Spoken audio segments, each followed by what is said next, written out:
Hi again. I think you remember we talked about the run-on sentence, few sentences. Maybe some of you will ask, okay, Nizar, why don't we just add a comma to separate these two sentences?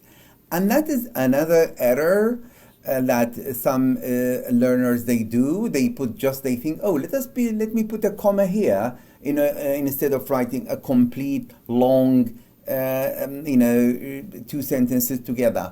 And that leads us to another challenge or a problem, what we call comma splice. So that's a huge issue.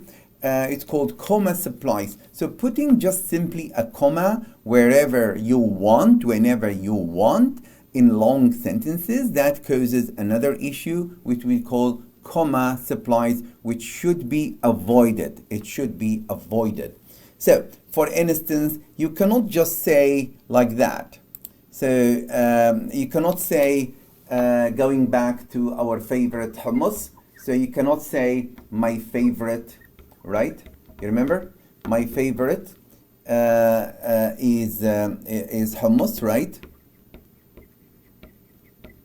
And then you put comma. It is very garlicky, right? Maybe you say, okay, let me do that. And that is a huge mistake, because what you created now, you created what we call a comma splice. And that is another, you can fix a comma splice the same way you fix the run-on sentence, either changing the punctuation or add a conjunction, okay?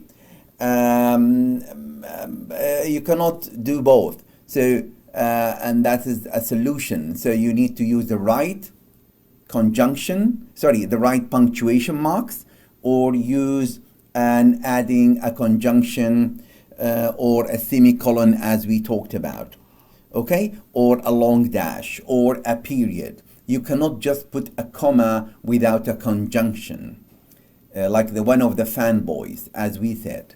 So that is extremely important. I hope these several videos we created today about some common writing errors will be helpful. We talked about the fragments, how to fix them, and we talked about run-on, how to fix it, and we talked about the comma splice and how to fix it. I will be creating some more videos about some writing topics that we are going to study in this quarter. Thank you very much for listening and your attention.